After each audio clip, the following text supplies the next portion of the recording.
عمرك حسيت إنك عايز ترجع لربنا بس مش عارف تبدأ منين؟ أنت دلوقتي في شهر ربنا اللي بيفتح فيه الباب قبل ما حتى تخبط. إحنا في شهر رجب، شهر مش عادي، شهر ليه حرمته وقيمته ووزنه. رجب مش شهر معجزات ولا شهر إنك تبقى شيخ فجأة. رجب شهر التجهيز، الإعداد.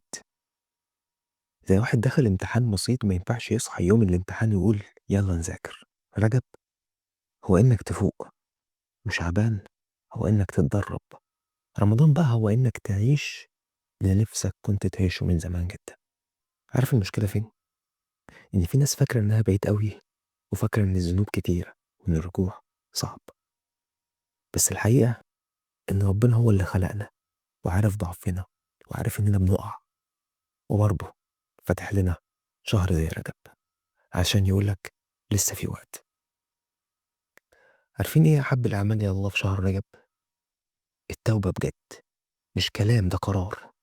ذنب واحد تمسحه بالصدق أحب عند ربنا من 1000 عمل من غير قلب بتعمله. الصلاة اللي اتنست، مش بقولك صوم الظهر ولا قيم الليل بالمصحف كله، عايزك بس تحافظ على اللي فرضه ربنا عليك. الصلاة مش عبء، الصلاة إنقاذ. وإن جيت للحق اتنين وخميس بصيامك ليهم هتصح في بدنك. بس المفروض إن أنت تعود بمحبة وطاعة، مش بالمنفعة أو بالمصلحة. أصل كتالوجك مع ربك خلقك، ربك وحباك من نعم الأرض كتير. خلينا نكمل ترتيبنا. الذكر سهل، وانت ماشي وانت سايق وانت مستني الفرج. وحد، استغفر، سبح واحمد ربنا على نعمه. حاجات بسيطة بس بتحيي القلب وبترد لينا روح. قرآن، اقرأ قرآن حتى ولو صفحة، مش ختمة وورد كبير، صفحة واحدة بس تقرأها وانت سامعها بقلبك قبل ما ينطق بيها لسانك.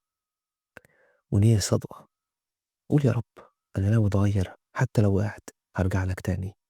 ساعدني وعني بمدد من عندك، أغلب هوايا ونفسي وشيطاني. مفيش حد بعيد، في ناس بس لسه ما خدتش الخطوة، ورجب هو الخطوة.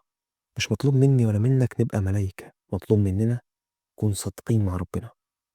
لو الفيديو ده لمس قلبك امتى؟ النهاردة مش بكرة، الوقت بيجري يا صاحبي. اوعى تستنى اللي بعد رمضان، النهاردة هو وقتك وفرصتك، وربنا عمره ما يخيب حد راح له. خد بالك من نفسك. سلام.